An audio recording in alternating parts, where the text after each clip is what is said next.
Namaste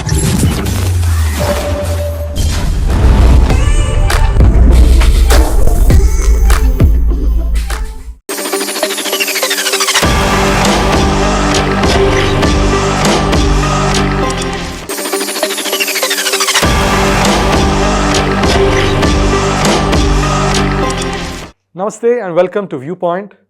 So Rahul Gandhi has kicked up another political storm with the comments he made recently during the inauguration of the new Congress headquarters in Delhi, where he actually said that we are not just fighting the BJP or the RSS, we are in fact also fighting the Indian state. So what was happening over there? What was going through his mind, and how is it now a huge political furor? Let's discuss, and we have with us, as usual, Mr. Suresh Kochattil, a political researcher and analyst. Namaste ji. Namaskar. So you've seen the statement over there where he started with, we all know that Rahul Gandhi has taken a lot of pot shots on RSS and BJP, and naturally BJP is his, the natural point of discussion for Rahul Gandhi. But we are also fighting against the Indian state. So what do you think was going on in his mind? Why would he have said that? Is it just a slip of tongue that happened? Actually, the speech was not open to media. I don't know how many of our viewers are aware that when the Congress headquarters opened up, media was not allowed to come in. Okay, so how did the footage then come out? Yeah, somebody had recorded, or the Congress themselves recorded, and they released it without realizing what he had spoken, because everybody down the system there is foolish. If I had been in their place with recording, I would have immediately either recorded and taken away the chip somewhere else or hidden it, and then only checking with the high command, I would have released it after editing it. But anyway, it got out. Now, why was Rahul Gandhi making that statement? We all know why he was making it, but it was in response to RSS Sarsang Chalak Dr. Mohanji Bhagwat's comment about independence, about real independence, which happened the day the Ram Mandir. Now, there are iconic moments in every country. Okay, if you ask somebody, what was the turning point of your country? French will say French Revolution. Somebody will say, the US government will say something else, that when the blacks got their freedom. South Africa will say when apartheid was demolished. Now the Syrians will say when Assad fled the country, or Shah of Iran fled Iran that time. So there are turning points in every country. So what Sarsang Chalak said was in a very, very broad context, that true freedom came now, which is correct. From his perspective, I don't think anything is wrong, because even now we have this colleague of ours, Giridhar Mamudi, who quite often says that we never got our independence. We just had a transfer of power. As early as yesterday, I was speaking to him, he said, I refuse to use the word. We never got, the white sahibs have been replaced by the brown sahibs. So technically, when we won the case, when the Ram Janmabhoomi case was won, it was a turning point in history. Forget the destruction of the structure and all that. That is a separate issue by itself. But here was the context of a case which was preceding that. Over 500 years of struggle. struggle. So it said that there was a structure there was a temple there which was denied, and something constructed on top of that, we had no connection. So the true freedom came with that. That's what Sarsang Chalakji said. And Rahul Gandhi, of course, can't stand Mohanji Bhagwat. He, for everything and anything, he will get RSS, Savarkar and everybody involved in it. He just keeps repeating the same allegations. I saw Revant Reddy saying RSS was not there during freedom struggle. I saw even Kharge saying it.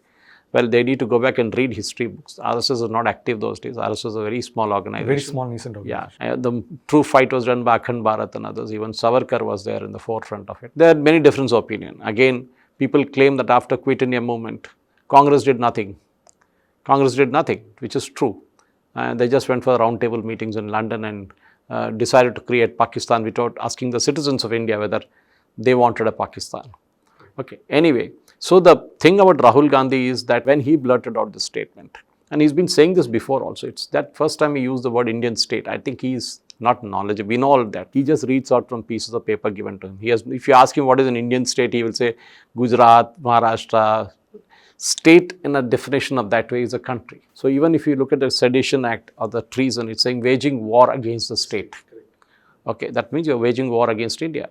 Now, in this case, clearly Rahul Gandhi says he is waging a war against India. And which are the institutions? He said every institution, including judiciary, has been hijacked by BJP. So, tomorrow, Supreme Court judges need to tell us whether they are a part of BJP or they are independent. And knowing the number of cases that have gone against the government, I'm surprised why Rahul Gandhi still feels as the judiciary, because the cases that he wanted didn't come his way. He is on a bail on Section 420, cheating case. Everybody knows the National Herald case. He is out on bail with his mother. Okay, he never disputed the case. He was given a bail. That's it. Now, the question is, why is he cribbing about institutions? This is the same party which imposed emergency. This is the same party which changed the moment the constitution was done, The first day itself they changed it, the First Amendment. It was removed, the freedom of speech was taken away from that by Jawaharlal Nehru. This is the same party which defeated Ambedkar twice in an election to the Lok Sabha. This is the same party which neglected Sardar Patel, which didn't give him the rightful place. The same party which didn't allow union ministers to go for the funeral of Dr. Rajendra Prasad. Now, if you go on counting like this, there are a number of instances where they have done it. And then Rahul Gandhi claims that BJP has hijacked every institution. Election Commission, we know Rahul Gandhi's grouse against the Election Commission because whenever he wins, there is no problem. Whenever he loses, there is an issue. With the EVM especially. Yeah, the 50 odd seats to 100, 99 or whatever they reached was magic show. Okay. People never voted, but they came to 99. So he accuses EVMs and there's no, it is a random shoot and scoot policy as I call it. So here again, he said the same thing that we are not just fighting against the bureaucracy, we are fighting against the government, we are fighting against judiciary, we are fighting against constitutional bodies. Imagine that includes the Election Commission. And we are fighting the Indian state. So if you look at the traditional, if you go back to the definition, somebody files a case against him, it's a case for treason, okay, or even sedition can come in for that matter. Sedition would be the first step. Obviously, why is he saying it? Because as I said before, he carries the book Constitution copy with him, which is blank pages, and just shows it to the crowd. If you ask him to read paragraph 56 of that, he wouldn't know what it is. You wouldn't know what is Amendment 41 made to the Constitution. He has no idea. It is this, in his case, it is a dramatis persona, where he wants to show that he has a lot of knowledge, which he doesn't have. Even if he sits with a class 6 chap on a debate, he will lose because he doesn't have the knowledge. He has pieces of paper given to him by different people at different points in time. Remember the famous Constitutional Club case where he came to the club and tore up that ordinance of his own government passed by his, imagine a guy who doesn't even have any position in the party then, goes and tears up a kind of a proposal by the cabinet, approved by the cabinet, not just proposal, it's approved by the cabinet, and tears it up. So what did the Prime Minister have, the Manmohan Singh then have? And then he goes on to praise Manmohan Singh. So my point is very simple, is Rahul Gandhi doesn't believe in institutions. His great-grandfather never did, his grandmother never did, his father was neither here nor there. By the time he realized the government was gone, and he himself was not in the picture. So the party itself is in a mess right now because we've seen what happened with the India Alliance, so-called India Alliance, and that nobody wants Rahul Gandhi, everybody wants him to be kicked out. Now he's trying to create relevance there, that is what. So do you think, what is the higher likelihood over here, that it was merely a slip of tongue where he said something, or do you think it's part of a left kind of an ideology where it says, anti-establishment, anti-state, that is the crux of the political fight over there? Which of this do you think? No, I think it's not a slip of the tongue, it's a deliberate act. Okay. Calculated yourself. Calculated one, because this is not the first time he's saying it. Waging war against the state is a different thing. But he said all other allegations that BJP has hijacked everything. And I find it very strange that the Supreme Court, which takes everything else into account, including a dog walking on the road, does not have any problem with Rahul Gandhi making statements saying that judges have been purchased by the BJP. Why? We know what happened when Justice Chandrachud was the darling of the leftist. He was praised to the skies. But the moment he gave the Ram Janmabhoomi verdict, again he turned out. Same with, what we saw with other cases that came up before the court. So obviously the Rahul Gandhi doesn't like it. His party doesn't like it because they want all the cases to be won by them. Now look at all the lawyers they have in the Supreme Court. 90% of the 5-star lawyers are all Congress or Congress affiliated. So they range from Kapil Sibal to Abhishek Manu Singhvi to Salman Khurshid to P. Chidambaram, you name it. Then Indira Jaising and others of the leftist ecosystem, Dushyant Dave and others. So the entire judiciary, they're saying if it's been purchased, that means all the lawyers who are wanting the cases to come. We saw that with Dushyant Dave's angst also. Other day he was making a statement saying that, judges are now not really following the law. What does it mean? That means that if you don't get something to your liking, it is against the judiciary. You're going against them. But when it's coming for you, then you clap hands and say, wow, man, these guys are amazing. And the only person who never reacted to judgments was Modi. I think only once he made a speech talking about how constitutional, Parliament, legislator specifically is supposed to make laws. Supreme Court is not supposed to make law. They are supposed to interpret the law. But in our country, we are the only country in the world where judges select judges and also judges strike down what is passed by the Parliament. Now tomorrow is a hypothetical situation. Parliament decide we're going to disband the Supreme Court. What will happen? Parliament is not supposed to do that, but they're supposed to. They can if they want to. But they say we're going to shut down the Supreme Court. We'll have a new court from day after. It's not possible. But that's what Supreme Court is doing. It's transgressing into that. So why is Rahul Gandhi not being taken action against? I'm surprised. Why no action is being taken against him? For this party, it's been almost 4 days now. No action has been taken. Now, so what are the implications of him making a statement like that? Is it a kind of a subtle messaging to people that, since we have not won, rebel against the system or revolt against the system? Is it, I hope that's not what he means, but is that some kind of a unsaid call to action that may happen? Yeah, we all saw that during the Delhi riots. We saw that during the protest in Delhi. Yeah, farmers' protest, that was there. We saw Shaheen Bagh, and we seen the kind of riots happening in places where Congress deliberately set it off. So it can be, Nooh can be another case. Okay, Rajasthan, it happened there also. But the point is simple: is Rahul Gandhi's party knows that it's losing its relevance by the day. They want to create havoc. That is the idea behind, nothing else. See, what will happen when you say fight against India doesn't mean that your police or army is going to come and stage a coup. That's not going to happen in India, at least. So the idea is to create unrest. Idea is to send Congress workers down the road, go and smash it up. Other day we saw at Telangana, BJP office being attacked. No rhyme or reason. That was somebody in Delhi made a statement. So many statements are made against Modi ji. It's called Maut ka Saudagar by Sonia Gandhi. But no, there's no issue. BJP guys don't go and smash up the Congress party headquarters. No, the point is, as you rightly asked, even in that case, why was media not allowed on day one when the inauguration was held? It was because Rahul Gandhi possibly would have thought that he's going to make a speech like this. He would have come prepared and he didn't want media to cover it. Unfortunately for him, somebody leaked that video out and it is now viral on the social media. He will have to answer, but he will always claim that the video is edited. One, if it's edited, it is his own people who would have done it, isn't it? There's no outsider involved. Second, did he say what he said? If he still says yes, then he has to answer to the Supreme Court. He has to answer to the Election Commission. He has to answer to all of the judicial bodies. And of course, he has to answer to the country as to what he's going to attack the country for. Is he going to wage a war? Because we know what Rahul Gandhi has done. When Balakot took place, he doubted the attack. When surgical strike took place, he doubted it. When Manipur happened, he claims, the BJP is getting it done. Even yesterday, there was an attack by cookie terrorists in Manipur. Who supports the cookies? We all know. So this is exactly the point I'm trying to make, Aditya, is that Rahul Gandhi is a very dangerous person. We all think he's a foolish guy. He's not. He is a typical, I don't know how to define a leftist that way, but more dangerous than the communist guys.